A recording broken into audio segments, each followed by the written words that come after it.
São Paulo acaba de criar um novo animal político, que é conhecido como Pterodátena. E Datena acaba de se lançar candidato pelo PP, o partido do Maluf, sugerindo que ele vai se apresentar como uma candidatura independente pela direita. O que não fica muito claro, em primeiro lugar, é se ali finalmente se constrói o espírito paulistano que há anos está se tentando desenhar naquela cidade, uma cidade que hoje é muito conhecida por ter criado um novo adjetivo, que alguns acham que na verdade é um substantivo, para a política, que é o coxismo.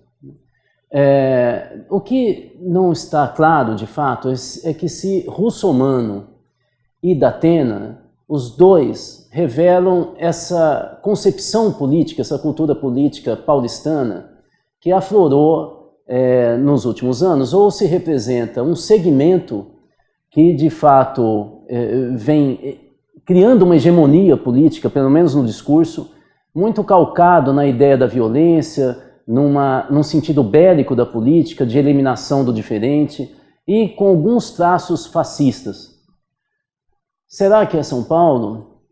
Ou será que é apenas uma representação de um tipo de liderança que vem surgindo em meio a uma certa confusão e divisão da cidade?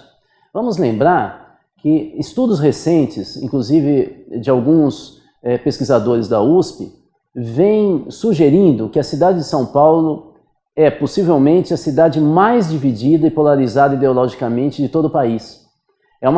Aí estaria a explicação do porquê essa cidade vive uma esquizofrenia eleitoral há anos, elegendo Jânio Quadros e depois Luiz Erundina, que depois vem Maluf, Pita, e em seguida Marta Suplicy, para depois voltar alguém como Kassab e finalmente chegar ao Haddad. Esse desequilíbrio da gangorra ideológica eleitoral de São Paulo tem muito a ver com a história de ocupação da cidade. Então nós temos uma zona norte, algumas regiões centrais e oeste da cidade de São Paulo, onde estão as famílias mais tradicionais, não exatamente as mais ricas, mas as mais tradicionais de São Paulo, que, segundo esses analistas que eu acabei de citar, eles consideram que existe ali uma cultura saudosista de uma cidade antes dos migrantes, que teria, teoricamente, uma paz social. E que a vinda dos migrantes, esse afluxo de gente de fora, principalmente do Nordeste, teriam provocado um desenvolvimento desordenado da cidade, aumento da violência e da desigualdade social. Portanto, há aí um espírito nessas regiões que eu acabei de falar, além de conservador, um espírito inclusive de rejeição dos diferentes, daqueles que não nasceram em São Paulo. Obviamente que um outro lado da cidade, principalmente Zona Leste e Zona Sul, a Zona Sul é uma região de manancial, portanto que não poderia ser habitada, e exatamente por isso a ocupação dos mais pobres se deu de maneira desorganizada, e a Zona Leste, uma região operária, onde está inclusive o Corinthians, e a maior torcida do Corinthians está lá. Vamos lembrar que a Zona Leste tem 4 milhões de habitantes, e a Zona Sul 1,5 milhão, portanto metade dos eleitores estão nessas regiões, ou até um pouco mais.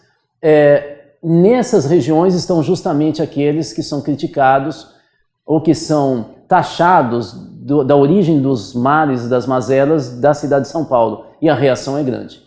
Ali estão os movimentos de luta social, luta por habitação, por saúde, e ali muitas vezes estão algumas manifestações, inclusive culturais, contrárias ao tradicionalismo paulistano. Daí vem a gangorra.